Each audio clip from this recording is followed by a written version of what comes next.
সবাইকে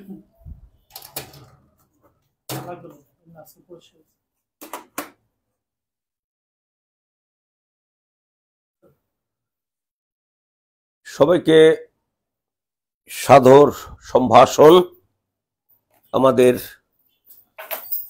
আনুষ্ঠানিক যাত্রায়। আজকে 27 তারিখ, প্রাইমারি এবং নিবন্ধনের উপরে আমি সাধারণ জ্ঞানের ক্লাসটা প্রথমেই নেব। আগামীকাল আমি ব্যাংক জবের জেনারেল নলেজের উপরে ক্লাস নেব। আশা করি আপনাদের ভালো লাগাতে সক্ষম হব, চেষ্টা করব। পরশুদিন অর্থাৎ 29 তারিখে আমি 47-এর একেবারে কোর্স প্ল্যান অনুযায়ী লেকচার 1 বাংলাদেশ হোক আন্তর্জাতিক হোক শুরু করব। তারপরে 30 তারিখে 48 BCS এর ক্লাস শুরু করব। এর ভিতরে প্রাইমারি এবং নিবন্ধনের ক্লাস হবে 7টা থেকে 8টা বা 8:15 পর্যন্ত। তারপরে বাংলাদেশ ব্যাংক জবের ক্লাস হবে 7টা থেকে 8টা 8:15 পর্যন্ত। এরপরে 8:30 থেকে ক্লাস হবে 48 BCS এবং 47 BCS। আমি একটু ভুল বলেছি, আজকে হলো আমাদের ব্যাংক জবের 7টা থেকে, আগামীকাল হবে হলো 8:30টায়, সেটা হলো ব্যাংক জবের। এরপরে পরশুদিন হবে হলো 7টায় 47তম ক্রাশ ব্যাচের, এবং তার পরের দিন হবে 8:30টায় 28তম প্রিলিমিনারি রেগুলার ব্যাচের। তো তোমরা যারা অংশগ্রহণ করেছো সবাইকে আমি অনুরোধ করব, শিক্ষকদের অনুরোধ করব, আপনারা দয়া করে সবাই শেয়ার করবেন। যত বেশি ছেলে মেয়ের কাছে পৌঁছে দেওয়া যায় আমরা তত বেশি চেষ্টা করব। তো আশা করি সবাই শেয়ার করতে হবে। আমি অনুরোধ করছি আমাদের শিক্ষক মন্ডলী সহ ছাত্রছাত্রী, তোমরা যারা অংশগ্রহণ করছো, তোমাদের বিষয়টি দেখা যাচ্ছে কিনা, ঠিক মতো দেখতে কোনো সমস্যা হচ্ছে কিনা। কালকে কেউ কেউ একটু ভিডিওর বিষয় নিয়ে কথা বলেছিলে, তারা যদি আজকে থেকে থাকো একটু দেখে বলবে যে ভিডিওটা ঠিক হচ্ছে কিনা, বা লাইটিংটা ঠিক আছে কিনা, বোর্ডের ডিজিটাল বোর্ডের প্রেজেন্টেশন পরিষ্কার বোঝা যায় কিনা, দেখা যায় কিনা। এগুলো নিয়ে আপনাদের মন্তব্য পেলে আমরা সংশোধন করে নিতে পারবো। তো আমরা এই সাধারণ জ্ঞান আপনাদের ব্যাংক জব প্রাথমিক শিক্ষা যে শিক্ষক নিয়োগ, প্রাইমারি শিক্ষক নিয়োগ এবং নিবন্ধনে, সেটা আপনাদের যে কারিকুলামটা তৈরি করে সেটা দেখেন যে ফিউচারফিট একাডেমিটা বলা আছে। এই যেটা হচ্ছে আমাদের ওয়েবসাইট। আগামী মাসের প্রথম সপ্তাহে আমি সবাইকে আমার ওয়েবসাইটটা, ফিউচারফিট একাডেমির ওয়েবসাইটটা সবাইকে দিতে পারবো। ওয়েবসাইটটা পেলে আপনারা করে সবাই নির্ঝঞ্ঝাট থাকতে পারবে। সেটা হলো যে কারোর আর কোনো কিছু জানার অসুবিধা থাকবে না, সব কিছু সেখানে থাকবে। যেমন বাংলা লিঙ্কের একটা অ্যাপস আছে, রবির একটা অ্যাপস আছে, প্রত্যেকটা বিষয়ের গুরুত্বপূর্ণ বিষয় একটা অ্যাপস থাকে। আমি সেই অ্যাপসটা তৈরি হয়ে গেছে, এটা ইন্ডিয়া করানো হচ্ছে। আশা করছি যে আগামী সপ্তাহে চলে আসবে। তো চলে আসলেই আমরা অ্যাপসটা যুক্ত করে দেব আপনাদের সাথে। তো সেই অ্যাপসের মাধ্যমে আমাদের সব হবে। তো সেই এই যে হচ্ছে আমাদের সেই মানে কি বলবো যে আমাদের ওয়েবসাইট, এটা হচ্ছে আমার GK for all Faruk sir YouTube channel, তারপর বিসিএস সাধারণ জ্ঞানের হচ্ছে পেজ। এরপর আজকে যে বিষয়টি, এই একই জায়গায় আমাদের যেটা বলা হয়েছে সেটা হলো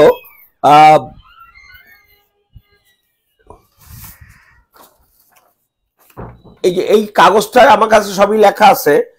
সাধারণ জ্ঞান 25, এই 25-এর ভিতরে বিজ্ঞান, প্রযুক্তি, পরিবেশ এবং রোগ ব্যাধি সম্পর্কিত মৌলিক জ্ঞান, এটা হচ্ছে দৈনন্দিন বিজ্ঞান বা ডেইলি সায়েন্সের বিষয়। এছাড়া যেগুলো সাধারণ জ্ঞানের মধ্যে আছে আমি সেগুলো নিয়ে কথা বলবো, এবং সেগুলো প্রথমে আমি যেটা দেখাবো সেটা হলো, তোমরা সবাই দেখো, NTRCA, non government teachers registration and certification authority. আবার খেয়াল করতে হবে, NTRCA, non government teachers registration and certification authority, এদের কর্তৃক প্রদত্ত যে সিলেবাস, সেই সিলেবাসটাকে আমি ভাঙবো, সিলেবাসের আলোকে পড়াবো। ওদের যে সিলেবাস, সেই সিলেবাসটি দেওয়া আছে বলে, এই যে দেখো তোমরা সবাই একটা ক্লাস, আমি সায়েন্সটা এখানে আনিনি, বাংলাদেশের ভূপ্রকৃতি, জলবায়ু, পরিবেশ, ইতিহাস, ব্র্যাকেটে লেখা আছে ভাষা আন্দোলন, মুক্তিযুদ্ধ, সভ্যতা, সংস্কৃতি, বাংলাদেশের অর্থনীতি, সম্পদ, ব্র্যাকেটে লেখা আছে বন, কৃষি, শিল্প, পানি, যোগাযোগ ব্যবস্থা, বাংলাদেশের সমাজ জীবন, সমস্যা, জনমিতিক পরিচয়, রাষ্ট্র, নাগরিকতা, সরকার ও রাজনীতি, সরকারি ও বেসরকারি লক্ষ্য, নীতি পরিকল্পনা, ব্র্যাকেটে আছে অর্থনৈতিক, সামাজিক, স্বাস্থ্য ও শিক্ষা, কর্মসূচি, আন্তর্জাতিক সম্পর্ক, মানব সম্পদ উন্নয়ন, বিশ্ব ভৌগোলিক পরিচিতি, জলবায়ু পরিবর্তন ও দুর্যোগ, নবায়নযোগ্য শক্তি, জাতিসংঘ, আঞ্চলিক ও অর্থনৈতিক সংগঠন, পুরস্কার ও সম্মাননা, আন্তর্জাতিক মুদ্রা সংক্রান্ত, আন্তর্জাতিক রাজনীতি ও আনুষঙ্গিক বিষয়াবলী। এই হচ্ছে টোটাল সিলেবাসটা দেওয়া। সেই সিলেবাসটা দিয়েছে কে, এটা একটু মনে রাখতে হবে, সেটা হচ্ছে NTRCA। সবসময় মনে রাখতে হবে NTRCA, তারা এই সিলেবাসটা দিয়েছে। তোমরা যদি কেউ কোনো কমেন্ট করতে চাও দয়া করে করো, আর কারো কারো প্রশ্ন থাকলে আমি সেই প্রশ্নের উত্তর দেব। তো যেটা বলছিলাম সেটা হলো,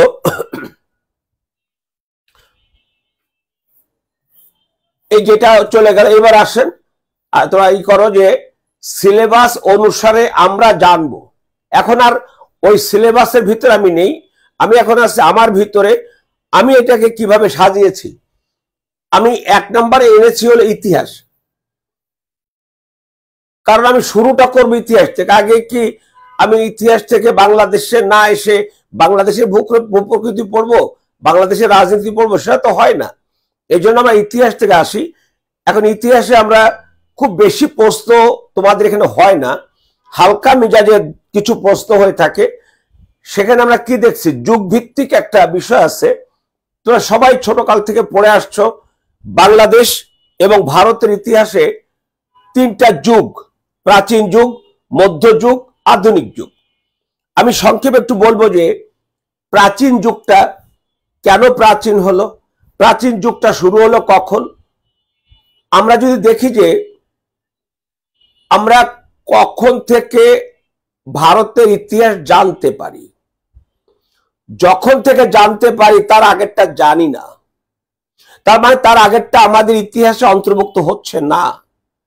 আমরা ভারতের ইতিহাস জানতে পারি খ্রিস্টপূর্ব 327 অব্দে গ্রিক বীর আলেকজান্ডার তার সেনাপতি সেলুকাসের নেতৃত্বে যখন ভারত অভিযানে এসেছিলেন, তখন আলেকজান্ডার তার সাথে গ্রিক ঐতিহাসিকদের সাথে নিয়ে আসছিলেন, যাতে করে আলেকজান্ডারের অভিযান এবং তার দিগ্বিজয়ের ইতিহাস লিপিবদ্ধ করে রাখা হয়।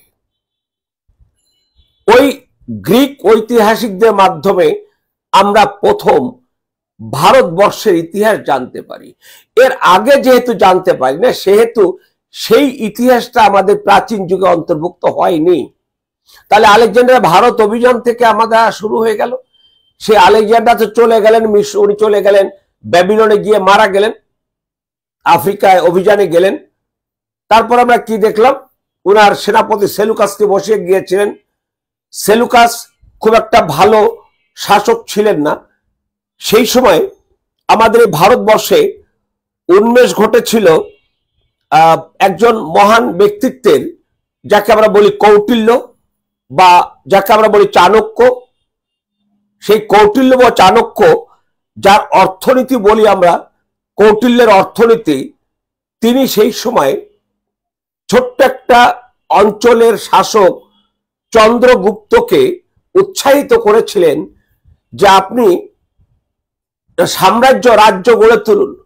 তখন তারই সামরিক সহযোগিতায় চন্দ্রগুপ্ত এসে উনি আমাদের যেটা মগধের রাজা নন্দকে ক্ষমতাচ্যুত করে মগধ দখল করেছিলেন। এই মগধ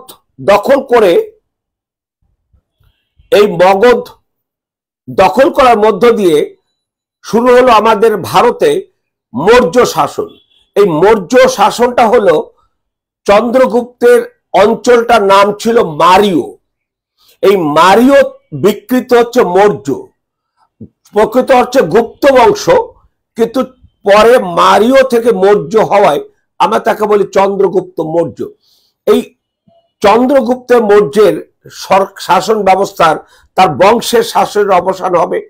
এরপরে আমরা আবার দেখব বিদেশিরা এসছে, গ্রিকরা এসছে, পাহলবরা এসছে, তাদের পতনের পর আবার দেখব আমরা গুপ্ত বংশ এসছে।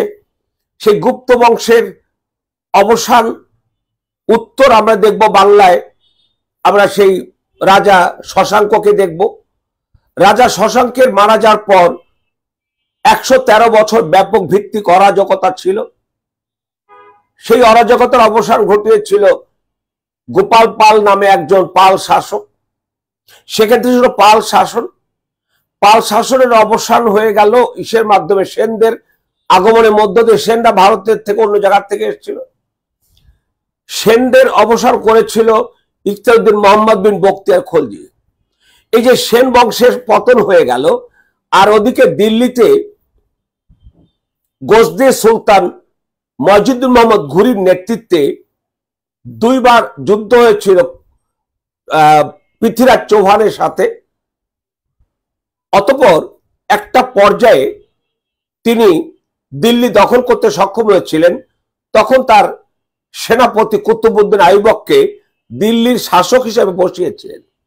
পরবর্তী সময় ঘটনাক্রমে 1206 সালে কুতুবউদ্দিন আইবক নিজেকে দিল্লির সুলতান ঘোষণা করেন। এভাবে 1204 সালে বাংলায় ইখতিয়ারউদ্দিন মোহাম্মদ বিন বখতিয়ার খলজি তিনি লক্ষণ সেনকে তাড়িয়ে মুসলিম শাসন শুরু করেছিলেন। আর 1206 সালে কুতুবউদ্দিন আইবক দিল্লির সুলতান হয়ে মুসলিম শাসন শুরু করেছিলেন। এইভাবে আমাদের শুরু হয়ে গেল মুসলমানদের শাসন। একটু বিবেচনা করো, ত্রয়োদশ শতাব্দীর শুরু থেকে চতুর্দশ, পঞ্চদশ, ষষ্ঠদশ, সপ্তদশ, অষ্টাদশ শতাব্দীর একটা পর্যায় পর্যন্ত ভারতে মুসলমানদের শাসন অব্যাহত ছিল। এই যে মুসলমানদের শাসন আমলে আগের প্রাচীন যুগ যাকে বলছি, সেই যুগের তুলনায় অনেক বেশি উন্নত হয়েছে। সে কারণে আগের যুগের তুলনায় এই যুগটা, অর্থাৎ মুসলিম শাসন আমলের যুগটাকে নতুন বলা হলো, যে এটা ওই যুগের চেয়ে ভালো। এটাকে বলা হলো মধ্যযুগ। মধ্যযুগের শাসন সময় যখন মোগলরা শাসন করছিল, তখনই আমাদের এই মোগলদের আগে 1498 সালে ভাস্কো দা গামা ভারত আবিষ্কার করেছিলেন। এই তোমাদের ক্লাসে আমি আলোচনা করব।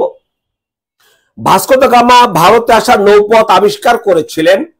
এর আগে 1492 সালে স্পেনের রানী ইসাবেলা ইতালির নাবিক ভাস্কো দা গামাকে পাঠিয়েছিলেন। তিনি ভারতে না এসে পশ্চিম গোলার্ধে চলে গিয়েছিলেন।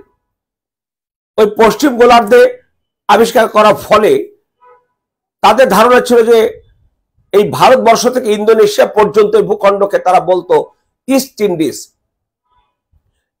তখন তিনি ভাবলেন আমি ইন্ডিয়ার পশ্চিম অংশ তখন আবিষ্কার করতে পেরেছি, তখন তিনি নামকরণ করলেন ওয়েস্ট ইন্ডিজ। এই যে এভাবে ভারত আবিষ্কার করার সুবাদে ভারত এবং আমেরিকা আবিষ্কার হয়ে গেল। এটা যদি না হতো তাহলে পৃথিবীর পরিবর্তন হতো না। এটা হোক, আমি যেটা বলছিলাম, সেই সুলতানি শাসন আমলে আসলো আমাদের ভারতে ইউরোপীয়রা।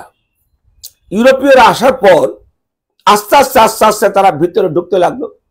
একটা পর্যায়ে তারা বহু ইউরোপীয় এসছে, তারা কেউ টিকতে পারেনি। পরিশেষে ব্রিটিশরা পেরেছে। 1757 সালে পলাশীর যুদ্ধে মীর জাফরদের বিশ্বাসঘাতকতার ফসল হিসাবে নবাব সিরাজউদ্দৌলার পতন হলো, তাকে হত্যা করা হলো। 1765 সালে মোগল সম্রাট দ্বিতীয় শাহ আলম, তখন বাংলার নবাব ছিল মীর জাফর আলী খান, তাদের কাছ থেকে বাংলা বের উড়িষ্যার দেওয়ানি লাভ করার মধ্য দিয়ে আসলো আমাদের উপরে ব্রিটিশরা। এই ব্রিটিশ আমলে, ইস্ট ইন্ডিয়া কোম্পানি আমলে প্রচুর সংস্কার হয়েছে। এই সংস্কারের মধ্যে অনেক আছে। আজকে তোমরা যে বিশেষ পরীক্ষা দাও বা প্রতিযোগিতা পরীক্ষা দাও, এগুলো তারা করে গেছে। আজকে তোমরা যেখানে অ্যাপয়েন্টমেন্ট পাও, থানা ব্যবস্থা এখন উপজেলা হয়েছে, তারপরে মহকুমা ব্যবস্থা এখনো যদি নাই, এগুলো তারা করে গেছে। জেলা ব্যবস্থা, বিভাগীয় ব্যবস্থা, তাদেরই সে ব্যবস্থা এখন আমরা লালন করছি। তারপরে যেটা হলো, এই কারণে অর্থাৎ ব্রিটিশ আমলে অনেক সংস্কার হওয়ায় তাদের আমলটা নাম হয়ে গেল আধুনিক যুগ। আমরা খেয়াল করো, আধুনিক যুগ প্রাচীন যুগের শুরু অবসান, মধ্যযুগের শুরু অবসান, আধুনিক যুগের শুরু আমরা কিন্তু অবসান বলিনি, বা আমরা বলিনি এখন অত্যাধুনিক একটা যুগ, আল্ট্রা মডার্ন এজ, এরকম কিছু বলিনি। তার মানেটা হচ্ছে এখনো আধুনিক যুগ চলছে, বাট একের পর এক পরিবর্তন হয়েছে। 1947 সালে ব্রিটিশরা আমাদের ভারতবর্ষকে দুটো ভাগ করে পাকিস্তান এবং ইন্ডিয়া নামে করে দিয়ে তারা আমাদেরকে, আমি ছেড়ে চলে গেল বলবো না, কারণ আমরা স্বাধীনতা পেয়েছি কি পাইনি সেটাও যখন পড়াবো সে দেখবে তোমরা।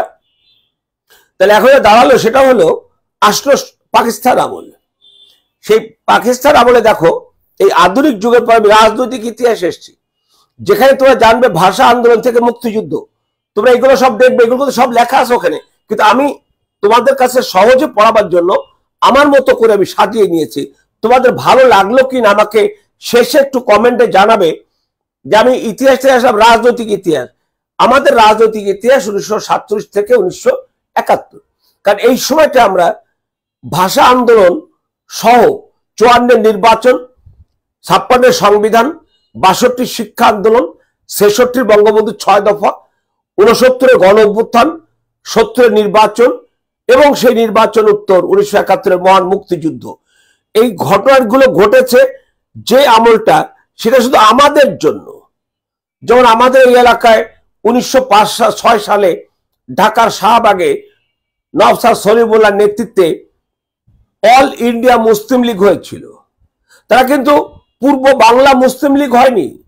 অথবা 1885 সালে বোম্বে শহরে 28 ডিসেম্বর যে কংগ্রেস হয়েছিল, আমাদের বাংলার অনেকে কংগ্রেস করতেন, কিন্তু তারা শুধু বাংলার জন্য কংগ্রেস করতেন না, শুধু এই পূর্ব বাংলার বাঙালি জাতির জন্য যে সংগ্রাম, সেই সংগ্রামটা হচ্ছে আমাদের 47 সাল থেকে।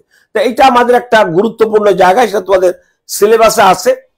এইবার দেখো জনমিতিক পরিচয়। জনমিতিক মানে হচ্ছে মানুষ, বাংলাদেশের যে টোটাল মানুষ, তাদের পরিচয় কি, আমরা বাঙালি জাতির উদ্ভবটা কিভাবে হলো, উপজাতি সংস্কৃতিটা কি, এখানে তুমি এই মানুষের ভিতরে কেমন কি আছে, কারণ মানুষ ছাড়া কোনো কিছুই আলোচনা নেই। সব জায়গায় মানুষ, মানুষ এবং মানুষ। এখানে আমি শুধু কি বলছি, আমার পরিচয়, বাঙালির পরিচয়টা আমি কিভাবে তুলে ধরবো, অর্থাৎ বাঙালি কিভাবে বাঙালি জাতি হলো। আবার আমাদের এখানে বিদেশিরা আসছে, অস্ট্রিক এসছে, মঙ্গোল এসছে, দ্রাবিড় এসছে, প্রোটো অস্ট্রেলিয়ান এসছে, আর্যরা এসছে, এরকম নানা জাতি এসছে। যে জন্য আমরা জানি যে আমরা লেখাপড়া তোমরা সবাই শুনেছ যে আমাদের বাঙালি একটা সংকর জাতি, অর্থাৎ বাঙালি রক্তের সংমিশ্রণ ঘটেছে নানা জাতির, এটাকে আমাদেরকে বলা হয় হলো সংকর জাতি। তবে সংকর জাতি নয়, এটি আমি কাকে বলবো? কারণ মানুষের যখন উদ্ভব হয়েছে তখন কিন্তু মানুষের ভিতরে বিবাহ পদ্ধতি ছিল না। মানুষের উদ্ভব কত হাজার কোটি বছর আগে হয়েছে, এখনো উন্নত বিশ্বের নৃবিজ্ঞানীরা গবেষণা করে বের করতে পারেননি। গবেষণা চলছে, আমি সে গবেষণা করে তথ্য তোমাদেরকে পরে জানাবো।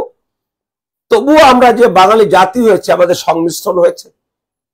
আমাদের এখানে যারা এসছে তাদেরকে আমরা উপজাতি বলি, কখনো ক্ষুদ্র নৃগোষ্ঠী বলি, ইত্যাদি ইত্যাদি। তাদের যে সংস্কৃতি, এটা প্রায় বিসিএস এ থাকে, প্রায় যে কোনো প্রতিযোগিতামূলক পরীক্ষা থাকে। এই জায়গাটা আমি তোমাদের ছোট্ট করে শিখাবো। তারপর আসো, দেখো তাহলে কি দাঁড়ালো। আমি 1 নাম্বার তোমাদেরকে বললাম আমাদের যুগ ভিত্তিক আলোচনা, 2 নাম্বার আসলাম রাজনৈতিক ইতিহাস। তোমরা বুঝতে না পারলে আমাকে শেষে জিজ্ঞেস করবে।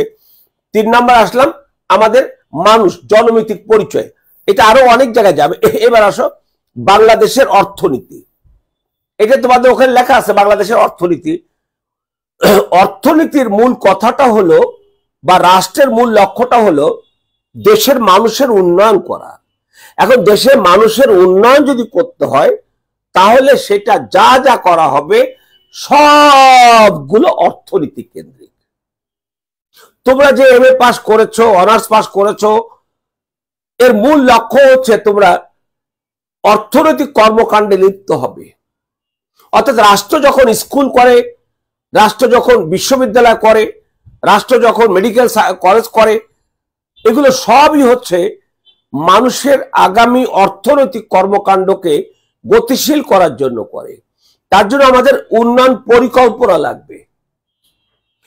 উন্নয়ন পরিকল্পনার করতে হলে আমাদের কি লাগবে? একটা প্ল্যানিং কমিশন আছে আমাদের, আমাদের জেনারেল ইকোনমিক ডিভিশন আছে যারা উন্নয়ন পরিকল্পনা প্রণয়ন করে, আমাদের একটা উন্নয়ন পরিকল্পনা গ্রহণের পলিটিক্যাল গভর্নমেন্টের একটা ন্যাশনাল ইকোনমিক কাউন্সিল আছে, সর্বোপরি পরিশেষে এসে executive committee of the national economic council একনেক, যে উন্নয়ন বরাদ্দকে অনুমোদন করে।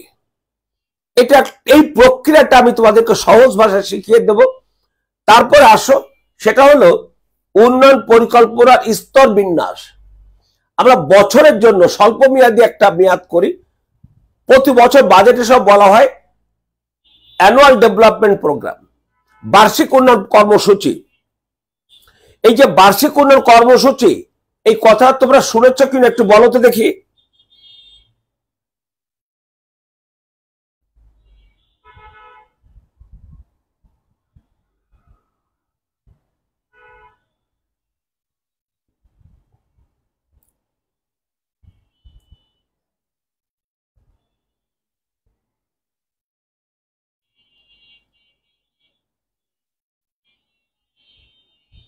কি তোমরা কেউ বলবে না নাকি? হ্যাঁ না এরকম কিছু বলো।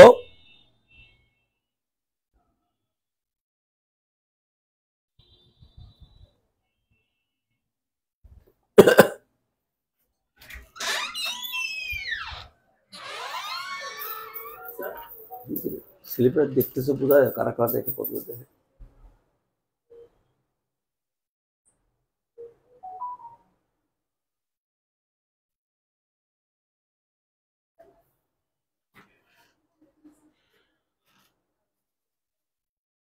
আগে তো লেখা উঠতো যে কত দেখতেছে,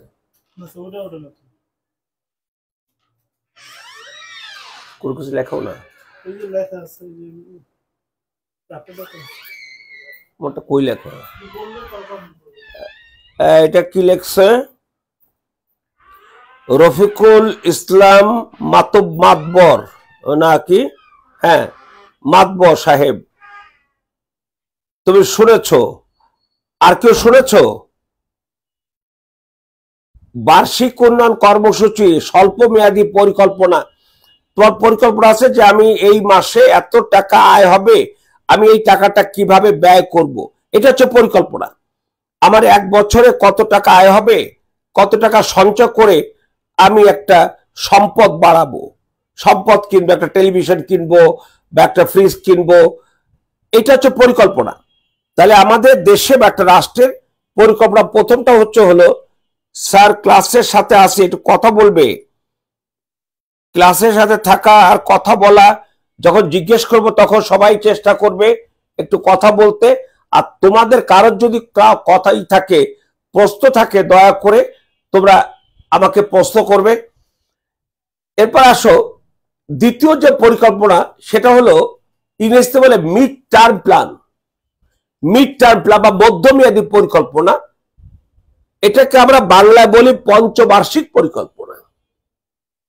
তাহলে মধ্যমেয়াদী পরিকল্পনা হচ্ছে পঞ্চবার্ষিক, শেষের যে পরিকল্পনা সেটা পার্সপেক্টিভ প্ল্যান ইংরেজিতে বলে। বাংলা করেছে এটা ঠিক হুবহু বাংলা হয় না, সেজন্য আমরা পরিভাষা নামে একটা শব্দ শুনি, অর্থাৎ কোন একটা ইংরেজি বা অন্য ভাষার হুবহু বাংলা হয় না, যেমন কাউ মানে গরু, এরকম হয় না। এই জন্য আমরা অ্যাসিডের হুবহু বাংলা হয় না, আমরা বানাইছি অম্ল। ঠিক তেমনি এই জায়গাটা আমরা পার্সপেক্টিভ, এটা বাংলা করেছে প্রেক্ষিত, অর্থাৎ পার্সপেক্টিভ প্ল্যানের বাংলা হচ্ছে প্রেক্ষিত পরিকল্পনা। পার্সপেক্টিভ প্ল্যানের বাংলা হচ্ছে প্রেক্ষিত পরিকল্পনা। তাহলে তুমি একটু বলো তো যে পরিকল্পনার স্তর কয়টি, শুধু কয়টি বলো। তোমাদের প্রশ্ন কিন্তু সোজা সোজা হবে, একটু কঠিন করে জানতে হবে কিন্তু উত্তর সোজা হবে। পরিকল্পনার স্তর কয়টা?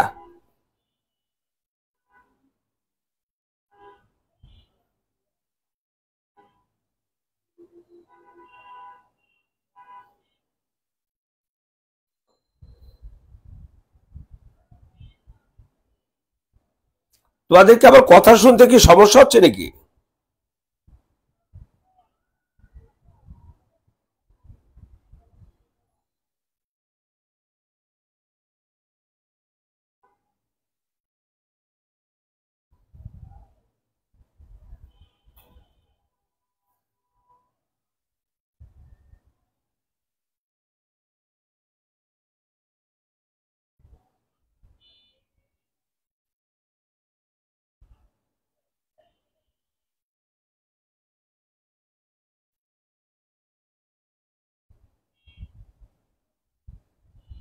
তো তোমরা মনে হচ্ছে কেউ কিছু বলতে চাচ্ছ না, তোমাদের বললে ভালো হয়। তাহলে একজন, ওই একজনই বলতেছো, আর কেউ কি ক্লাসে নাই নাকি? মাতবর সাহেব একজনই কথা বলতেছে।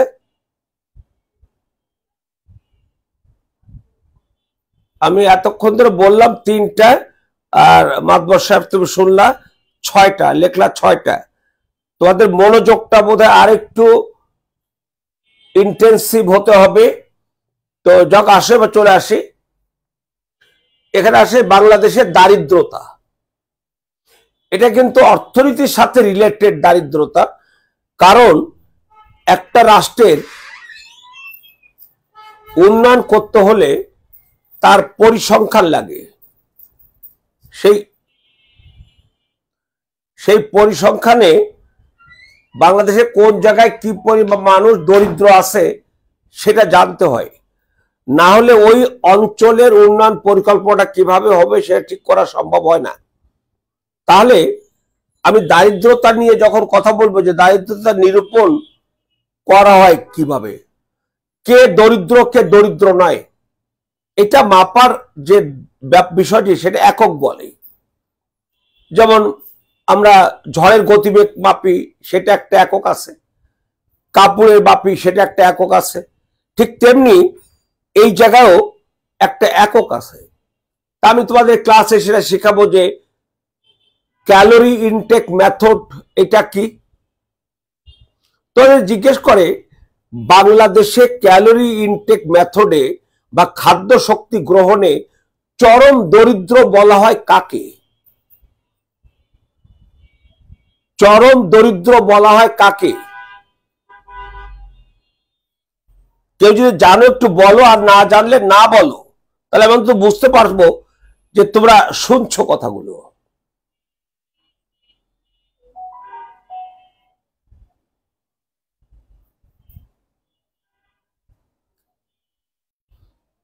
আচ্ছা, আমি একটু বলে দেই, আমরা যে দৈনিক যেটা খাই এটার ভিতরে আমাদের ক্যালোরি আছে, এটাকে কিলো ক্যালোরি বলে।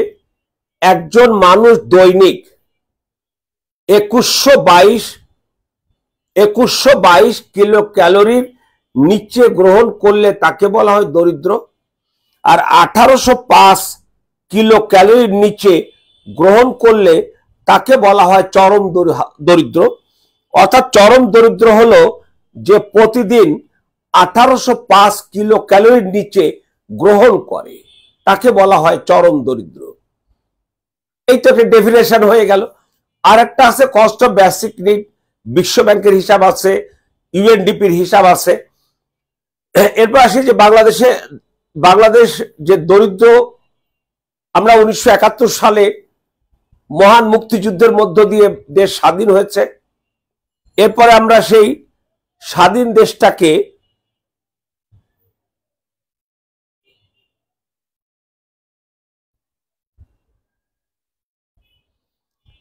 তুমি লিখেছো, আসলে এত কথা তো লেখার এখানে সুযোগ নেই, এখানে তথ্য দিতে হবে।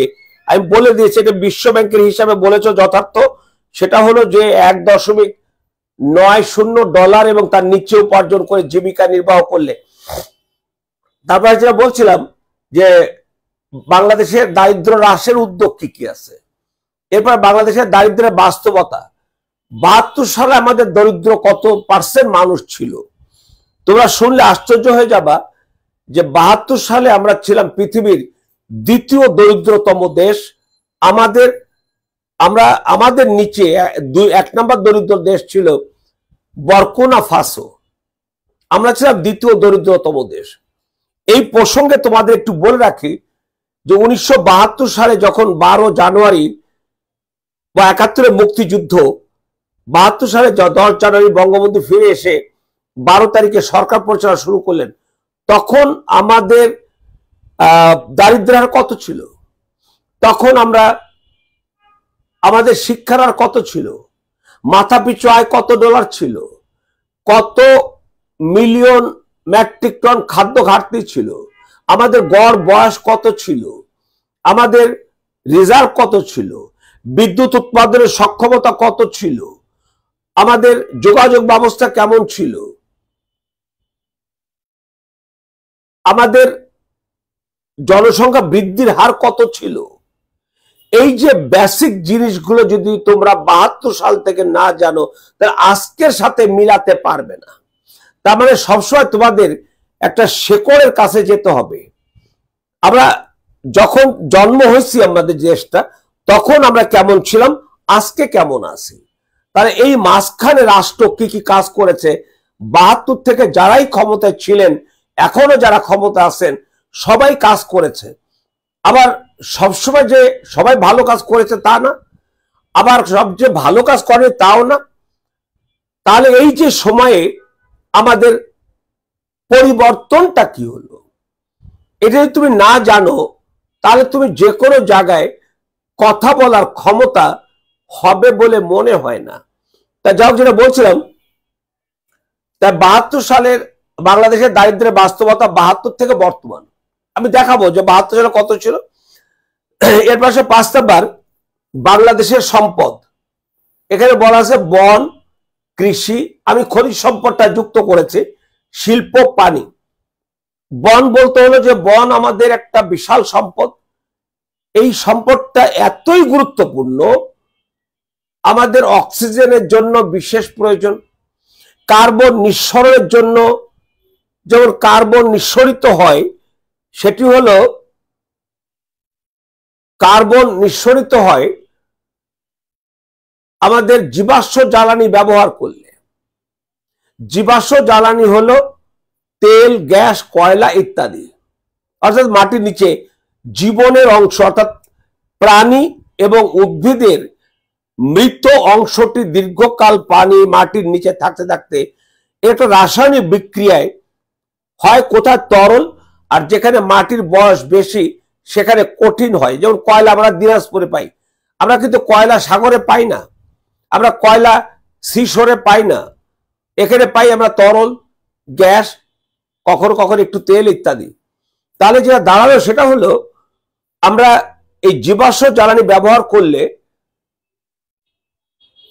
ক্লোরোফ্লোরোকার্বন বা সিএফসি এটা নিঃসরিত হয়, এবং এটা প্রাকৃতিকভাবে যে বায়বীয় স্তর আছে সেটা মানব সৃষ্ট শিল্প বিপ্লবের ফলে কার্বন ব্যবহারের মধ্য দিয়ে যে বায়বীয় স্তর তৈরি হয় সেটা হচ্ছে ভারী, আর প্রাকৃতিকটা হালকা। এই জন্য হালকাটা ভারীতে সাথে পারে না। এই সংঘাতটাকে আমরা বলি গ্রিন হাউস এফেক্ট। এর ফলে কি হয়?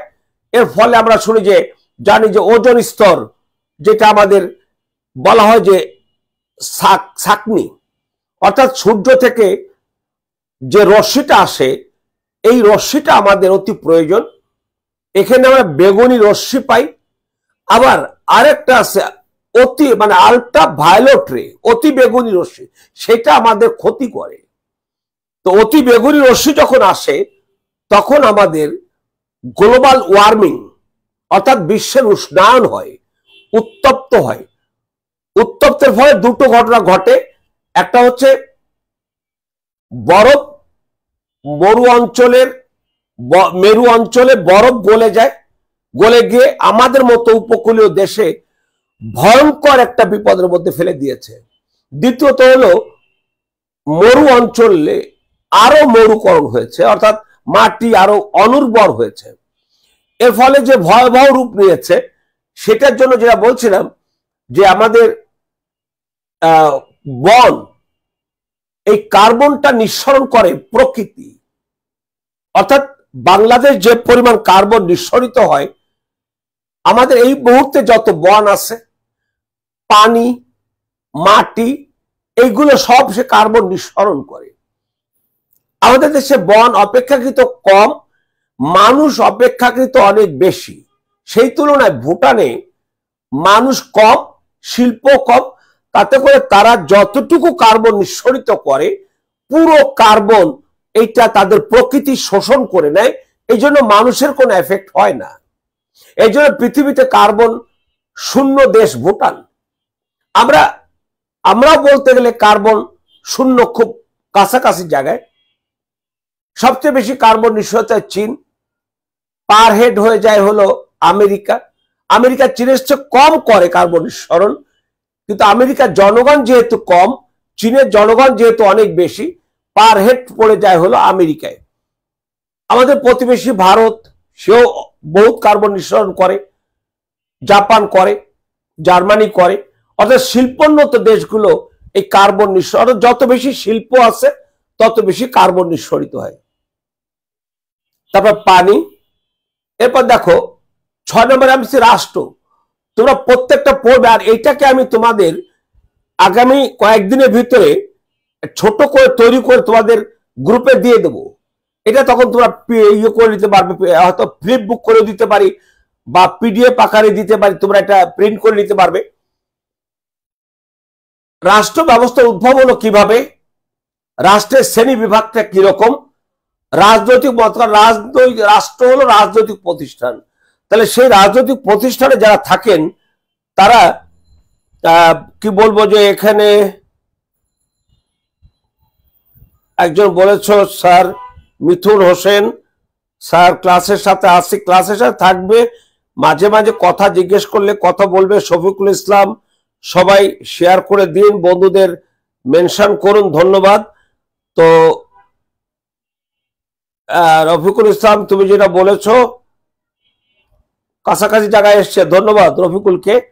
আমার ধারণা তোমরা যদি আমার সাথে কথা বলো, গল্প করো, শিখতে সহজ হবে। তারপর সরকার ব্যবস্থা। এবার আমরা পররাষ্ট্রনীতি শিখবো, হলো বাংলাদেশের পররাষ্ট্রনীতি, আর হলো আন্তর্জাতিক রাজনীতি এবং আন্তর্জাতিক সম্পর্ক। এই দুটোর মধ্যে কি সম্পর্ক? এই আন্তর্জাতিক সম্পর্ক আগে হয়নি, আগে হয়েছে আন্তর্জাতিক রাজনীতি। আন্তর্জাতিক রাজনীতি একটা পর্যায়ে এসে আন্তর্জাতিক সম্পর্ক গড়ে তুলেছে, তারই একটা প্রকাশ হচ্ছে জাতিসংঘ। এই জাতিসংঘে কি কিসের ব্যাখ্যা দেখো তুমি। জাতিসংঘ গঠনের পটভূমি, জাতিসংঘের সনদ, জাতিসংঘের অঙ্গ সংগঠন, জাতিসংঘের মহাসচিব, জাতিসংঘের ভাষা, জাতিসংঘের শান্তিরক্ষা মিশন, এটা শিখবে। তারপর হচ্ছে যে বাংলাদেশ যে জাতিসংঘে, সেটা আমরা শিখব। এরপর দেখো জলবায়ু, জলবায়ু পরিবর্তন এবং জলবায়ু সংক্রান্ত বৈশ্বিক কূটনীতি। এরপর দুর্যোগের কারণ, নবায়নযোগ্য জ্বালানি।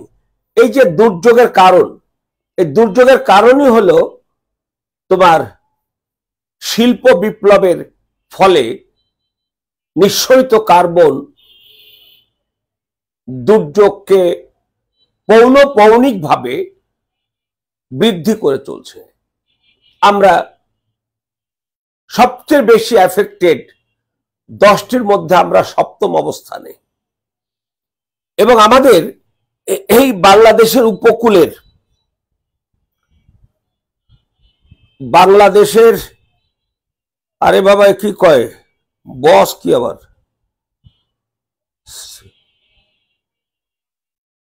আচ্ছা আচ্ছা যাও, তোমরা আমাকে কিন্তু একটু পরে প্রশ্ন করবে, আমি এটা দেখাবার পর তোমাদের কাছ থেকে অন্তত কয়েকটা প্রশ্ন চাবো, সেই প্রশ্নগুলো উত্তর দেবো। এই নবায়নযোগ্য জ্বালানি দুর্যোগের কারণটা হচ্ছে কার্বন, কার্বনের ফলে গ্রিন হাউস এফেক্ট হচ্ছে। এখন এই কার্বন নিঃসরণ কমাতে হবে, কার্বন নিঃসরণ কমাতে হলে আবার শিল্প বন্ধ করতে হবে, কিন্তু কন্ডিশনটা হচ্ছে শিল্প বন্ধ করা যাবে না, শিল্প বরং বাড়াতে হবে। সেই শিল্পে আপনারা নবায়নযোগ্য জ্বালানি ব্যবহার করবেন না, সরি জীবাশ্ম জ্বালানি ব্যবহার করবেন না, নবায়নযোগ্য জ্বালানি ব্যবহার করেন। অর্থাৎ সূর্য থেকে বিদ্যুৎ তৈরি করা যায়, বিশাল বিশাল বিশাল, পানি থেকে করা যায়, ঢেউ থেকে করা যায়, বাতাস থেকে করা যায়, আমাদের গোবর থেকে করা যায়। এগুলো হচ্ছে নবায়নযোগ্য জ্বালানি, অর্থাৎ যেগুলো কখনো ফুরাবে না। কিন্তু আজকে বাংলাদেশে যে গ্যাস আছে, হয়তো আগামীতে ফুরিয়ে যাবে। আজকে মধ্যপ্রাচ্যের দেশগুলোতে যে পরিমাণ জ্বালানি আছে, একটা সময় এটা কমে যাবে, ফুরে যাবে।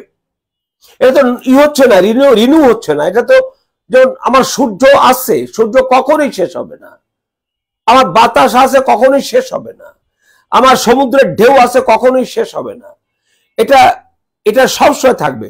কিন্তু আমাদের দেশে এই নবায়নযোগ্য জ্বালানির যে ব্যয়, এবং বিশেষ করে সূর্য থেকে যে জ্বালানিটা, সেটার জন্য তোমার 1 মেগাওয়াট বিদ্যুৎ উৎপাদনের জন্য 2 একরের উপরে জায়গা লাগে। এখন আমাদের দেশের মানুষ হচ্ছে বেশি, মাটি হচ্ছে কম, ভূমি হচ্ছে কম, এটা হচ্ছে আমাদের জন্য বিপদ। সেজন্য গত সরকারের আমলে কুড়িগ্রামে সবচেয়ে বড় 60 মেগাওয়াটের একটা নবায়নযোগ্য বিদ্যুৎ কেন্দ্র সূর্য থেকে, এটা করা হয়েছে যমুনা নদীতে, অর্থাৎ নদীর চর এবং নদী মিলিয়ে সে যে জায়গায় মানুষ ফসল ফলায় না। তা আমাদের সেইগুলো দেখতে হবে। আমাদের বিজ্ঞানীরা আছে, যারা চিন্তাশীল মানুষ আছে, তারা সেগুলো যদি ভালোভাবে গবেষণা করে তাহলে হবে। কিন্তু আমাদের দুর্ভাগ্য, আমাদের দেশিরা দেশে খুব একটা গবেষণা করার জন্য উৎসাহী নয়। আবার তারাই উৎসাহী যারা দুর্নীতিবাজ। কারণ প্রতিটা গবেষণা যদি দুর্নীতি করা হয়, গবেষণা লব্ধ ফলাফল কখনোই ভালো হবে না। আমি আমার জীবনকে দিয়ে দেখছি, আমার কন্যাকে দিয়ে দেখতেছি যে তাদের এত এত গবেষণা করছে, দামি দামি গবেষণা, ফসল হচ্ছে অন্য দেশের। আমার খুব কষ্ট হয় যে আমার কন্যা এত গবেষণা করে বাংলাদেশে দিতে পারতেছে না। সে দিতে পারলে আমার ভাল লাগতো। এই বাংলাদেশটাকে আমি 71-এর মুক্তিযুদ্ধ দেখেছি, মধুমতি নদীতে শত শত মৃতদেহ ভেসে যেতে দেখেছি, ছোট ছিলাম।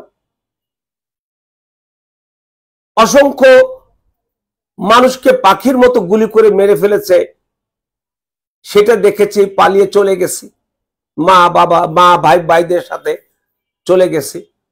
তাহলে যা দাঁড়ালো সেটা হলো আমাদের হৃদয়ে একটা ক্ষরণ থাকতে হবে, যে ক্ষরণটা আমাকে চেতনা সম্পন্ন করবে, যে ক্ষরণটা আমাকে বলবে যে তুমি রক্ত দিয়েছিলে দেশে গণতন্ত্রের জন্য, সেই গণতন্ত্র তুমি প্রতিষ্ঠা করতে পারোনি বিধায় আমাদের দেশে আমরা বলি ফ্যাসিস্ট, আবার বলি স্বৈরাচার, কর্তৃত্ববাদী এই ব্যবস্থা হয়েছে। এটা আজকে হয়নি, আজকে শুধু শেখ হাসিনার আমলে হয়নি, শেখ হাসিনার আমলে অনেক আগে থেকে এই কর্তৃত্ববাদী ব্যবস্থা গড়ে উঠেছে। এই সময়টা এসে এটা আরো ব্যাপকতর হয়েছে। আমি যদি এর আগে হাওয়া ভবনের কথা বলি, তখন যদি আমি আজিজের কথা বলি, আমি যদি 1,21,00,000 ভুয়া ভোটারের কথা বলি, কিভাবে কি করা হয়েছিল, এগুলো আমরা বলবো না কেন? শেখ হাসিনা যা করেছে সেটা যেমন তুমি বলবে, তার আগেরটাকে ছাড়লে তুমি অনুপযুক্ত, তুমি অসত্য, তুমি মিথ্যা কথা বলো, তুমি সত্য কথা বলতে কৃপণতা করো। এটা হচ্ছে আমার রাজনীতির বড় সমস্যা। আর সেই রাজনীতির সমস্যা নিয়ে আমরা সম্ভবত ভালো করব না। তাই যাও, এখন নবায়নযোগ্য জ্বালানি যত হবে তত আমাদের জন্য ভালো হবে। এরপর আছে 10ম, আঞ্চলিক ও আন্তর্জাতিক সংগঠন, অর্থনৈতিক সংগঠন। দেখো, এটা শুরু করবো আমরা ব্রেটেন উড। এই ব্রেটেন উডে আমরা পাবো হলো 3টা। একটা হচ্ছে IBRD হয়েছে, IMF হয়েছে, তারপর হচ্ছে গ্যাট, সেই গ্যাট থেকে WTO হয়েছে, IBRD থেকে আরো 4টা হয়েছে, এখন 5টা নিয়ে বিশ্ব ব্যাংক বলা হয়। তারপর এশিয়ান ডেভেলপমেন্ট ব্যাংক হয়েছে, ইসলামিক ডেভেলপমেন্ট ব্যাংক হয়েছে, জাপান ইন্টারন্যাশনাল কোঅপারেশন এজেন্সি হয়েছে, নিউ ডেভেলপমেন্ট ব্যাংক হয়েছে, আমরা এটা মেম্বার হয়েছি। এরপর আছে পুরস্কার ও সম্মাননা।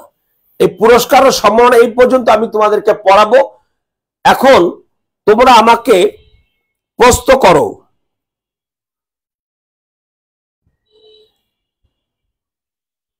উজ্জ্বল খার, অনলাইনে আপনার দেখা সেরা এবং চমৎকার লাইভ ক্লাস, অসংখ্য ধন্যবাদ। কালকেও একটু সমস্যা ছিল, যদি এরকম ভালো দেখা যায়, তোমাদের ভালো লাগলে আমরাও আরো ইন্সপায়ার্ড হব। হ্যাঁ, তার মানে তো আমার কথা মনে হচ্ছে তোমরা আমাকে দেখতে পাচ্ছ ভালো। এবার আমাকে দুটো প্রশ্ন করো, করো তাড়াতাড়ি, যে যা খুশি করো।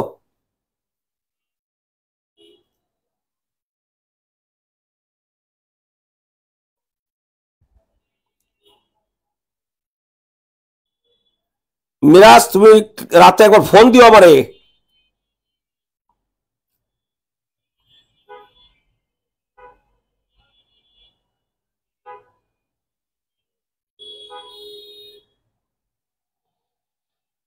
ধন্যবাদ উজ্জ্বল তোমাকে।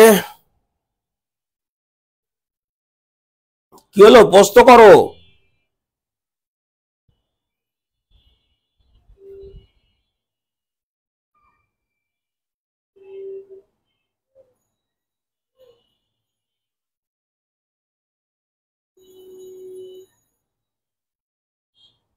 আচ্ছা, প্রশ্ন করতে কি আমি জোর করবো বলো? প্রশ্ন না করলে আমি বুঝবো কিভাবে যে তোমার জানার ইচ্ছা আছে?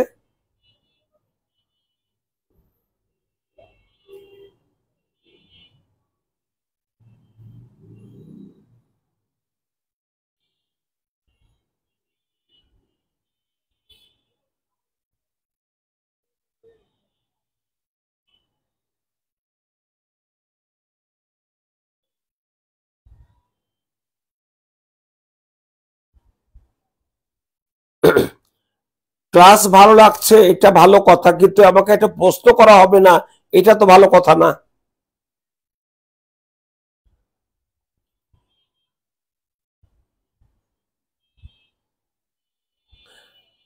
আচ্ছা, আমি একটু জিজ্ঞেস করি, তোমাদের আমার কণ্ঠস্বর কি বুঝতে অসুবিধা কারোর?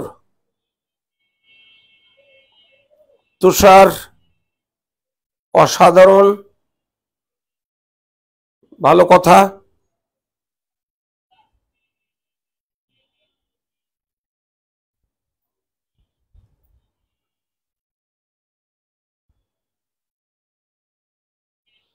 কি হলো, একজন একটা প্রশ্ন করবে না? তো আমার কষ্ট হচ্ছে।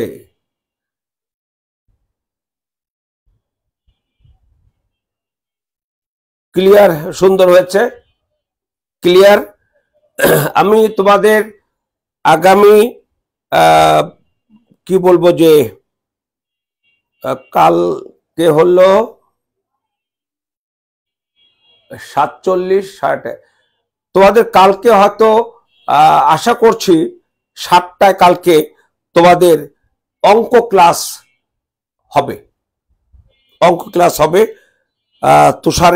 তুষার মানে তহিদুল ইসলামের ফ্রি পাবে ক্লাসটি, অঙ্ক ক্লাস। একজন প্রশ্ন করেছ স্যার আন্তর্জাতিক অর্থনীতিতে বাংলাদেশের কি ভূমিকা থাকে? একটা গুরুত্বপূর্ণ প্রশ্ন করেছে। আজ যদি কেউ করো আমাকে একটু পরে করতে থাকো। আন্তর্জাতিক অর্থনীতিতে বাংলাদেশের কি ভূমিকা থাকে? খেয়াল করে যে বাংলাদেশ একটা জন্ম হয়েছে পৃথিবীর দ্বিতীয় দরিদ্রতম দেশ হিসাবে। 1971 সালে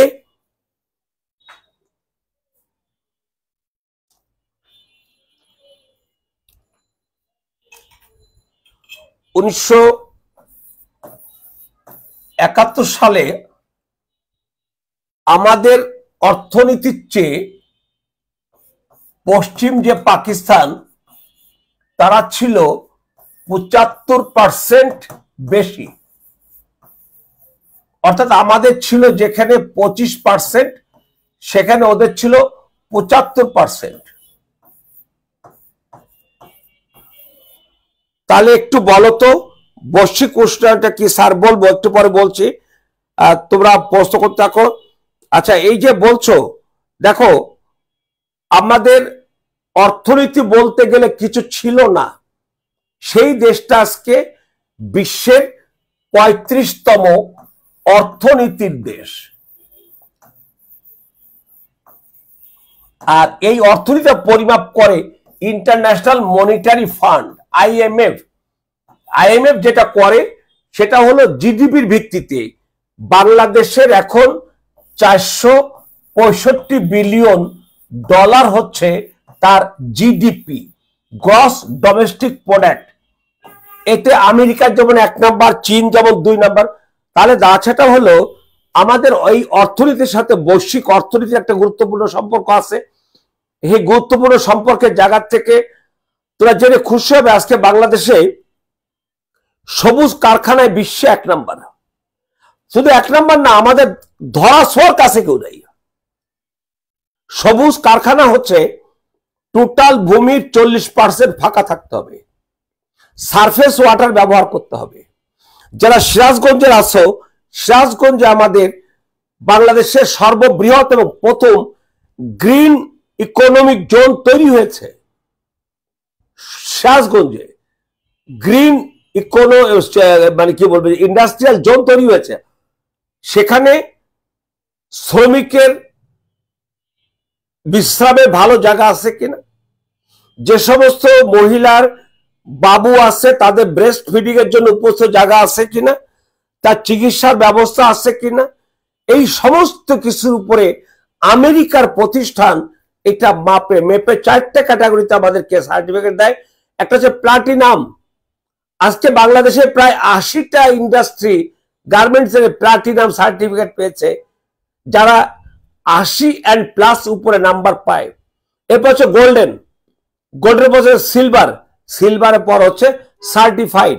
এরকম 240টার বেশি গার্মেন্টস এটা পেয়েছে। কিন্তু আজকে আমাদের নানা রকমের সমস্যা আছে, নানা রকমের ঝামেলা আছে, বিপদ আছে। আমেরিকা 3 মাস পরে এখন স্টপ করেছে।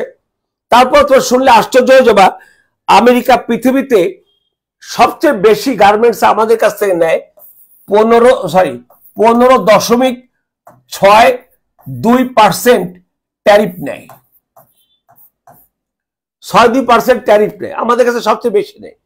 তো যাকে এভাবে আমরা গার্মেন্ট শিল্পে বিশ্বে রপ্তানি কারক হিসেবে দ্বিতীয়। আমেরিকায় আমরা রপ্তানি করি প্রথম চীন, দ্বিতীয় ভিয়েতনাম, তৃতীয় আমরা। ইউরোপে আমাদের নারায়ণগঞ্জের টি শার্ট আমরা 1 নাম্বার। আমরা ডোমিন হচ্ছে জিন্সের প্যান্ট, উন্নত বিশ্বে তারা জিন্সের প্যান্ট 10-12 দিন একটা পরে থাকে। বাংলাদেশে তো অনেক ছেলে মেয়ে পরো এই জিন্সের প্যান্ট এটাকে বলে হলো বেসিক গার্মেন্টস। এটা রপ্তানিতে আমরা অনেক উপরে। আর চীন এখন কম দামি পোশাক তৈরি করে না, এই জন্য বৈশ্বিক আরএমজি রেডিমেড গার্মেন্টস আমাদের অবদানটা বেশি। বাট আমাদের দুর্বলতা হলো সবে তো নীলমণি আমাদের আন্তর্জাতিক বাণিজ্যের একটাই গুরুত্বপূর্ণ, অর্থাৎ 84-85% শুধুমাত্র গার্মেন্টস। এর সাথে আবার গার্মেন্টস এটা আরেকটা আছে হলো তোমার কি হোম টেক্সটাইল, সেটা আর 90% উপরে আমাদের কাপড় চোপড় শুধু দেয়। যদি এটা কোনো কারণে ফেল করে বাংলাদেশের অর্থনীতি একেবারে ধসে পড়বে। কথা বলতে বুঝতে পেরেছ? তাই বৈশ্বিক অর্থনীতি আমাদের গুরুত্বপূর্ণ ভূমিকা রয়েছে। তারপরে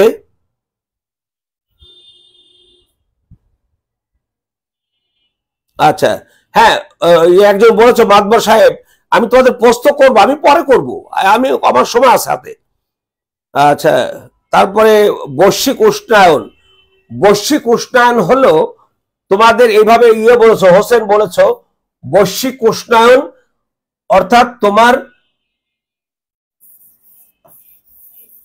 কার্বন ব্যবহার করলে তোমার যেটা জীবাশ্ম জ্বালানি ব্যবহার করলে কার্বন নিঃসরিত হয়। এই কার্বন আমাদের এই হলো প্রাকৃতিক বায়বীয় স্তর, এটা হলো শিল্পে জীবাশ্ম জ্বালানি ব্যবহার করার ফলে উৎপাদিত কার্বন, এটা থাকে ভারী, আর সূর্য থেকে যেটা আসে সেটা হালকা। এই জন্য এটা পারে না, এটা সংঘাতটা ঘটে। এটা যে আঘাত করে হলো আমাদের ভূমি থেকে এই 10 থেকে 40 মাইল কিলোমিটার পর্যন্ত, এটাকে বলে ওজোন লেয়ার। এই ওজোন লেয়ারে তারা কন্টিনিউয়াসলি আঘাত করতে করতে করতে এটা একটু ছিদ্র হয়ে গিয়েছে, সেখান দিয়ে সূর্যের অতি বেগুনি রশ্মি আসার সুযোগ হয়। আর অতি বেগুনি রশ্মি এতটাই উত্তপ্ত, যেমন এই মুহূর্তে দেখো আমাদের 40 ডিগ্রি তাপমাত্রা সুই সুই করতেছে, 40 ডিগ্রি তাপমাত্রা সুই সুই করতেছে। ঢাকায় যারা আছে খুবই ভয়ঙ্কর অবস্থা আছে, যাদের এসি নেই তারা যে কি ভয়ঙ্কর অবস্থা আছে, আমরা যারা আছে নাই তাদের। আবার ঢাকায় থেকে বাইরে যারা আছে তারা নেচারের একটা বায়ুটাই পায়। তো যখন এইটা আসার ফলে, তাপটা আসার ফলে, এটাকে বলা হয় গ্লোবাল ওয়ার্মিং অর্থাৎ উষ্ণায়নটা হলো, অর্থাৎ তাপ আর সূর্যের অতি বেগুনি আসার ফলে তাপটা বেড়ে গেল। এই তাপটা বেড়ে গেলে দুটি ঘটনা ঘটে, একটা হচ্ছে মরু অঞ্চল আরো মরুকরণ হবে, মেরু অঞ্চলে বরফ গলে সমতলে সাগরের পানির উচ্চতা বাড়িয়ে দিচ্ছে। এখন আমরা একটা সেই জায়গাটা আসি, অর্থাৎ এবার বুঝতে পেরেছো উষ্ণায়ন মানে তাপমাত্রা বেড়ে যাওয়ার ফলে যে ঘটনাগুলো ঘটে সেটাকে বলা হয় গ্লোবাল ওয়ার্মিং। আমার ধারণা বুঝতে পেরেছো? তারপর বলেছো হলো আচ্ছা বিশ্ব উষ্ণতা কেন হচ্ছে, যে বুঝেছো তুই তুষার? এটা প্রতিরোধের একটা মাত্র উপায়, নবায়নযোগ্য জ্বালানি ব্যাপক হারে বাড়াতে হবে, জীবাশ্ম জ্বালানি ব্যাপক হারে কমাতে হবে, আর কোনো পথ নেই। আর গাছপালা প্রচুর লাগাতে হবে। সবুজের সমাহার যত বাড়বে গ্রিন হাউস গ্যাসের পরিমাণ তত কমবে, কারণ তারা শোষণ করে। তোমরা দেখো না শীতকালে গাছের নিচে গরম লাগে, এগুলো সায়েন্সে তোমরা ভালো করে জানতে পারবে। আচ্ছা, তারপর বলছো দারিদ্র, বৈশ্বিক ঋণ, মূল্যস্ফীতি। দারিদ্র দেখো, দারিদ্র তো এটা সমাজের সৃষ্টি, সমাজে ছিল, আছে এবং থাকবে। কালকে যেমন ওই যে আমাদের তুষারের বউ পরীক্ষা দিয়ে গেল দারিদ্র বিমোচন, দারিদ্র কখনো বিমোচন হবে না। পৃথিবীতে সব দেশে দরিদ্র মানুষ আছে। আমেরিকায় খালি জায়গায় ঘুমায় লক্ষ লক্ষ মানুষ। আবার আমেরিকার 3 জন ধনীর সম্পদ আমেরিকার 3 জন ধনী সম্পদ পৃথিবীর 260 কোটি মানুষের সম্পদের সমান। এটা আমি নেগেটিভ পজিটিভ কথা বলবো না, বিষয়টা হলো এটা রাজনীতির মধ্য দিয়ে আসা। Economy not outside of politics, politics for economics.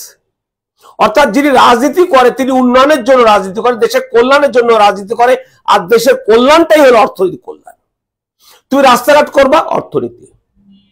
তুমি আমাদের একটা পদ্মা সেতু হয়েছে এই আরিচায়, আর একটা কি বলে যে আরিচায় পাটুরিয়ায় আর একটা পদ্মা সেতু, এটা অর্থনীতি।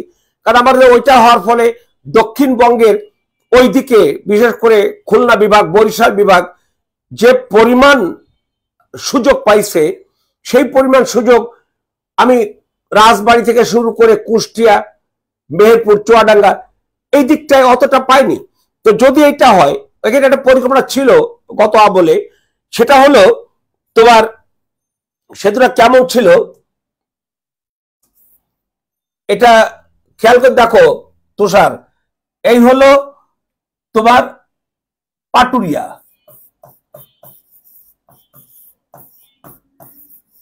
পাটুরিয়া এখান থেকে একটা সেতু শুরু হবে, শুরু হয়ে একটা চলে যাবে দৌলতদিয়া, আর একটা চলে যাবে হলো তোমার পাবনার ওই জায়গায় যেখানে একটা ঘাটা বন নেই, এখানে যাবে।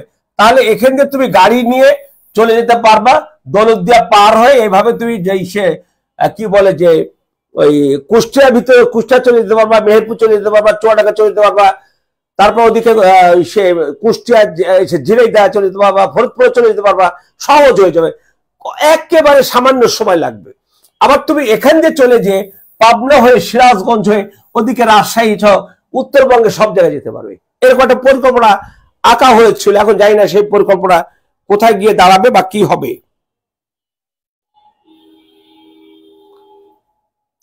আচ্ছা, সেটাই বলছিলাম যে দারিদ্রতা কমানো যায়, বিমোচিত করা যায় না। দারিদ্রতা কমাতে হলে আজকের যে বাস্তবতা, আজকে সমাজতন্ত্র নাই পৃথিবীতে, আজকে ফ্রি মার্কেট ইকোনমিক দেশ আমরা। ফ্রি মার্কেট ইকোনমি মানে প্রতিযোগিতা বাজার, এখানে বিশ্বের যে কেউ এসে ব্যবসা বাণিজ্য করতে পারবে, তুমি নিষেধ করতে পারবে না। আমরা সেটাকে মোকাবেলা করেছি এবং বাংলাদেশ সাকসেস হয়েছে, আমাদের রাজনীতিবিদরা সাকসেস করেছে। আমরা জানি না কেন যেন আমাদের রাজনীতিবিদদের প্রতি আমাদের বিরূপ আচরণ থাকে।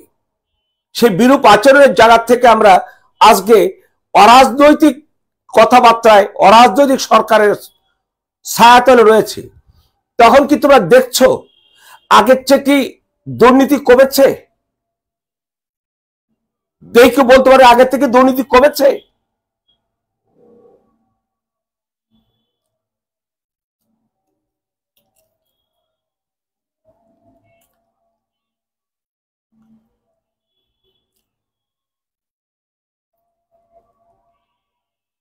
তো প্রতিদিন যদি একটু দেখো, পেপারে আসে না এগুলো, এগুলো দেখো তুমি টেলিভিশনে খবরে কিছু কিছু দেখায়, সেগুলো যত বলতে অনেকে ভয় পাও তোমরা, মানে আচ্ছা একটু ভালো কথা বলেছো। এবার বৈদেশিক ঋণ, আমি বৈদেশিক ঋণ একেবারে এটা শুরু হয়েছিল মার্শাল প্ল্যানের মাধ্যমে, তারপরে যখন বিশ্ব ব্যাংক, IMF এরা আসছে, এই বৈদেশিক ঋণ পৃথিবীতে সবচেয়ে বেশি হলো আমেরিকার। বৈদেশিক ঋণ আমাদের মতো দেশের IMF বলেছে যে বাংলাদেশ বৈদেশিক ঋণ, বিদেশি ঋণ নিতে পারবে তার গ্রস ডোমেস্টিক প্রোডাক্ট GDP-র 45%। অথচ এখনো আমরা 18% হচ্ছে আমাদের ঋণ। অথচ আমরা এটা নিয়ে কত কথা বলি। আজকে তোমরা দেখো চীনের কাজ হলো বিভিন্ন দেশে ঢোকা, ঋণ দিয়ে ঋণের ফাঁদে ফেলে দেওয়া। পাকিস্তানকে ফেলেছে, শ্রীলঙ্কাকে ফেলেছে, আফ্রিকার অসংখ্য দেশকে ফেলেছে, আমাদেরকে ফেলতে পারেনি। তার কারণ চীনের কাছ থেকে আমরা লোন নিয়েছি অনুৎপাদন কোনো প্রোগ্রামের জন্য নয়, উৎপাদনশীল। যেমন ধরো তোমরা যদি উত্তরবঙ্গ থেকে আসো এয়ারপোর্ট পর্যন্ত আশুলিয়া এলিভেটেড এক্সপ্রেস হয়ে যে 24 কিলোমিটার, সেই টাকা শোধ করবো আমরা 10 বছর রিয়াদ। খেয়াল করে শোনো, আমি সবগুলো অর্থ বলছি না। 10 বছর রিয়াদ, আমি জানতে চাবো তোরা বোঝো কিনা 10 বছর রিয়াদ কি। 10 বছর রিয়াদে 40 বছরে তারা টাকাটা আমরা শোধ করব। ওইটা শুরু হলে যে পরিমাণ গাড়ি ওখান থেকে এসে মাত্র 45 মিনিটে আশুলিয়া থেকে সে চলে যাবে হলো কুতুবখালী, যাত্রাবাড়ির পর কুতুবখালী। তার অর্থনীতিটা কতটা বেগবান হবে। আর ওই যে টোলের টাকা আদায় হবে, সেই টাকা থেকে আমরা চীনের ঋণের টাকা শোধ করবো। 25 বছরের টাকা শোধ হয়ে যাবে। তার মানে আমাকে ঋণের হাতে ফেলতে পারলো না। শ্রীলঙ্কাকে হাম্বারটুটা বন্দর বানায় দিছে। হাম্বারটুটা বন্দর কোনো জাহাজই বেড়ে না, টাকা শোধ করতে পারে না। তখন তারা বললো তোমার পারতেছে না, এইটা আমাদেরকে দিয়ে দাও 100 বছরের জন্য, নিয়ে নিছে। পাকিস্তানকে একইভাবে বিপর্যস্ত করে ফেলেছে। তোমরা আর একটা কথা শুনে থাকো, বাংলাদেশ এই পর্যন্ত 72 সাল থেকে একবারের জন্য ঋণের কিস্তি পরিশোধের ডিফল্টার হয়নি। অবশ্যই তোমাকে কৃতজ্ঞতা প্রকাশ করতে হবে বাংলাদেশের প্রতি, যে বাংলাদেশ একটা হতদরিদ্র দেশ থেকে আমরা আজকে মধ্যমায়ের দেশ হয়েছি, উন্নয়নশীল দেশ হতে যাচ্ছি 2026 সালে। সেই দেশটি কখনোই আমার ঋণ পরিশোধে ব্যর্থ হয়নি ফর সিঙ্গেল টাইম। পাকিস্তান হয়েছে 12 থেকে 14 বার। যে পাকিস্তানের কথা বলছিলাম 71-এ তারা ছিল আমাদের 75% উপরে, এখন আমরা তাদের চেয়ে 65% উপরে। আমি কেন বলবো না যে আমার দেশ আজকে পাকিস্তানে অনেক উপরে, আমার ভালো লাগে। আমি যখন দেখো দক্ষিণ এশিয়া আমরা উপরে, তখন আরো ভালো লাগবে। যখন আমি দেখবো আজকে সারা বিশ্বে আমরা ছিলাম সর্বনিম্ন দেশ, আজকে সেই দেশটা 35তম দেশ, এটা তো আমার গর্ব লাগে, আমার ভালো লাগে। এদেশের মানুষকে ভালোবাসো, এদেশে মানুষকে কাজ করে, তারা উৎপাদন করে, অর্থনীতি চাঙ্গা হয়। তো যাক, তোমরা বলেছো অনেক অনেক ভালো ভালো কথা বলেছো। কোন কোন ক্ষেত্রে, যেমন রেফ্রিজারেটর, এয়ার কন্ডিশন, এগুলো এখন আর খুব একটা হয় না। মাদবা সাহেব, এখন এটা খুব একটা অনেক কমে গেছে। প্রোটোকল কি হয়, যে মল্টিল প্রোটোকল, যেটা যে আমরা কিভাবে সিএফসি এটা কমাতে পারি, সেটা অনেক কমে গেছে। অ্যারোসোল, এই সমস্ত জায়গা অনেক কমে গেছে। তো আশা করা যেগুলো হ্রাস হয়ে যাবে, কারণ এখন অনেক অনেক আবিষ্কার হচ্ছে, হতেই হবে। এখন মানুষ অনেক ভালো আবিষ্কার করতে পারে।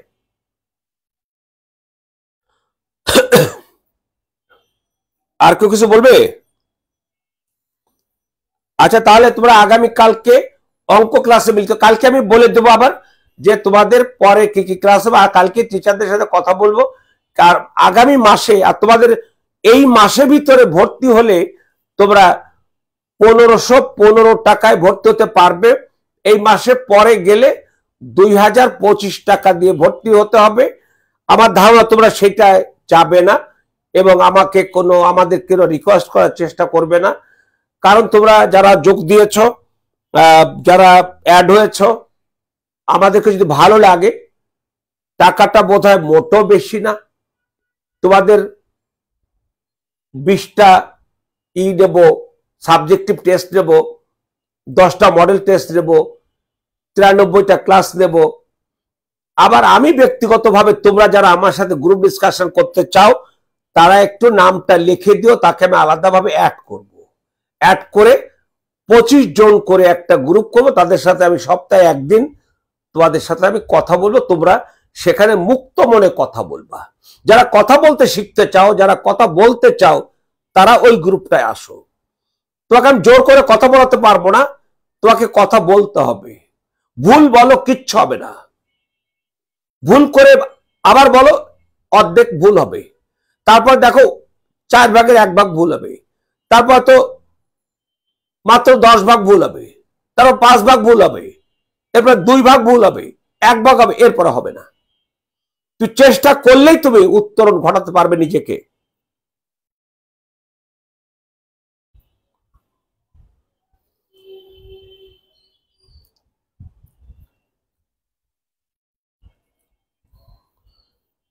তো তোমাদেরকে ধন্যবাদ জানাই। কালকে তাহলে তোমরা অঙ্ক ক্লাসে অংশগ্রহণ করছো, ঠিক 7টার সময় অঙ্ক ক্লাস করা হবে।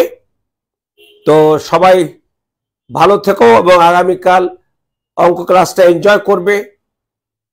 কালকে আমি তোমাদের খবরটা দিয়ে দেই যে আমাদের ইংরেজি এবং অঙ্ক এই ডিপার্টমেন্টটা এতটাই শক্তিশালী। আর জেনারেল নলেজে আমি বাংলাদেশ আন্তর্জাতিক বিষয় বলি, আমি ভূগোলটা দিয়েছি আমারই ছাত্র তানভীরকে পড়াতেও, অনেক জায়গায় পড়ায়, অনেক জনপ্রিয় শিক্ষক এবং সে এখন আমার ছাত্র।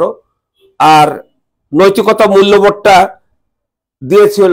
আর আগামী মাসে আমি একটা ভালো প্রোগ্রাম শুরু করতে যাচ্ছি, ফাউন্ডেশন। তোমরা যদি কেউ শুনতে চাও শোনো, কিন্তু first second year third year final fourth year new এর বাইরে কাউকে নেব না।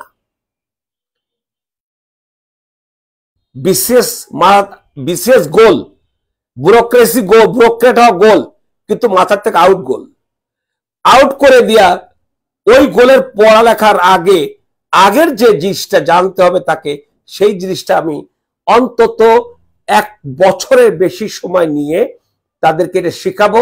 আবার যখন যে বিশেষ পরীক্ষা দেবে তখন তাকে একটা বিশেষ আমি ভর্তি করব, not preliminary, not written viva, এরকম না, পুরা বিশেষ করব। কারণ তখন তাকে আমি সাহস বাড়ায় ফেলবো, ও তখন মানে চটপট করে কথা বলবে, ও তখন বলবে আমি পারবো, আমি কথা বলবো, আমি কথা বলতে পারি, আল্লাহ আমাকে কণ্ঠ দিয়েছে, কণ্ঠস্বর দিয়েছে, শব্দ দিয়েছে, আমি কেন কথা বলবো না? আমি ভাইবা দিতে হবে। মনে হচ্ছে 47 থেকে তোমাদের হয়তো 100 নম্বরে হবে, এর আগে 200 নম্বরে হবে। তো ভাইবা যত নাম্বারই হোক, 200 নম্বরে হলে তুমি 140 পাইতা, 170 পাবা, কোনো অসুবিধা নেই।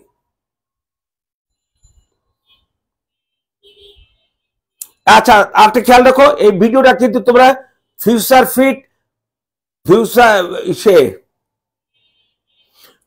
ফিট পেজে এই লেকচারটা আছে। যারা আবার দেখতে চাও ফিউচার ফিট পেজে চলে যাও, দেখতে পাবা।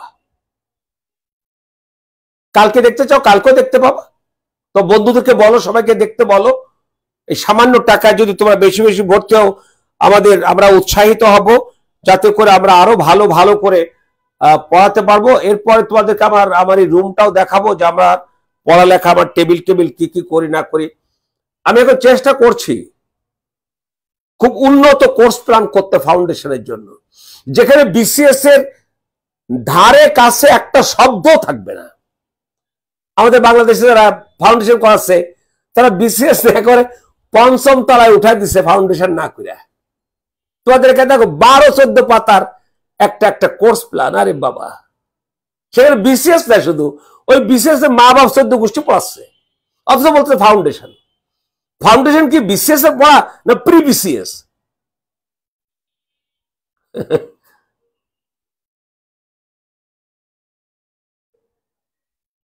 তাহলে বুঝতে পেরেছো তোমরা, এই লেকচারটা পাবা হলো ফিউচার ফিট পেজে গেলেই, ফিউচার ফিট লিখে পেজে গেলেই পেয়ে যাবে। তো সবাইকে ধন্যবাদ, ভালো থেকো, আগামীকাল অঙ্ক ক্লাস করবে। তো খুদা হাফেজ।